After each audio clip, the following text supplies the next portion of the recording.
Alors bonjour, je m'appelle Amandine, je suis ostéopathe dans la région lyonnaise. D'accord. Et alors en ostéopathie, tu as eu des secteurs d'intervention particuliers? Tu as fait des formations postgraduées? Alors j'ai fait des formations en pédiatrie, prise en charge de la femme enceinte et puis tout ce qui est réflexe archaïque. Ok. Donc, donc tu pratiques la PNS. Est-ce que pour toi c'est complémentaire des autres techniques? Alors c'est tout à fait complémentaire parce qu'on peut l'adapter à des pratiques, à des techniques ostéopathiques, mais surtout ça permet de remplacer certaines techniques. D'accord. Et donc pour les enfants, est-ce que c'est pratique par exemple les neurostimulations? Je commence à le pratiquer chez les enfants, notamment chez les bébés. On peut avoir des réactions, des relâchements assez rapides. Chez les enfants, répondent assez facilement. Et c'est assez efficace, voilà, notamment tout ce qui est prise en charge de troubles du sommeil, sur l'état un petit peu anxieux de l'enfant et du jeune adolescent notamment. D'accord. Donc là, tu es plutôt dans des techniques épidermiques. Oui.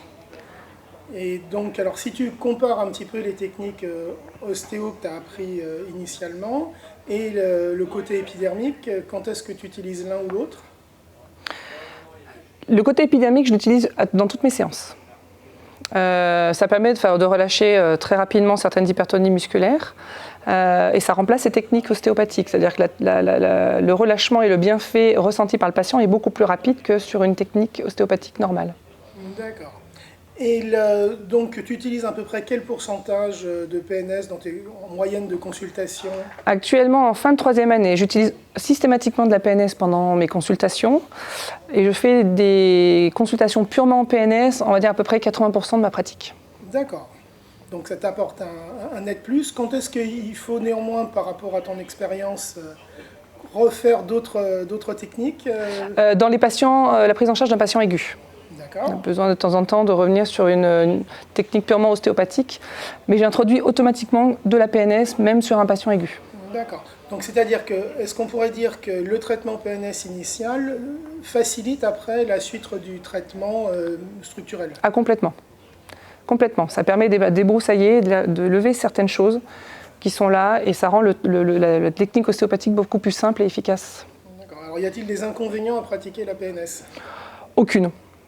Pour moi... Contre-indication pour le praticien, est-ce qu'il y a des choses qui...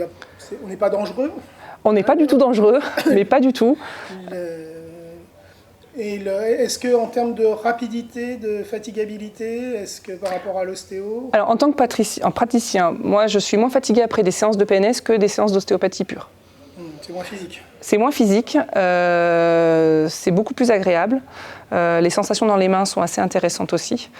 Et puis ce qui est intéressant, c'est que le patient ressent très rapidement, soit tout de suite, l'effet, soit déjà rien qu'en se levant de la table, il peut déjà sentir le bienfait de la séance. Donc ce que tu veux dire, c'est que dans la juste après la consultation, mais encore le patient présent, il est capable de dire « Ah, il y a une amélioration ». Exactement, exactement. Soit dans la douleur, soit dans la mobilité.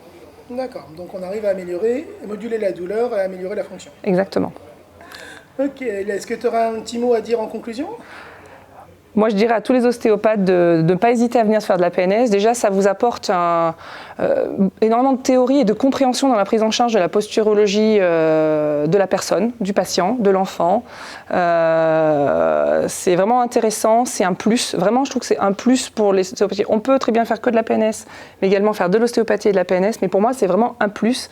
Ça améliore la pratique, la prise en charge. Ça permet aussi d'expliquer aux patients pourquoi il se retrouve dans tel état, dans telle situation, pourquoi il a des troubles digestifs, pourquoi est-ce qu'il est fatigué. Il y a vraiment un apport théorique et pratique vraiment intéressant. Ben merci. De rien. Bonne journée.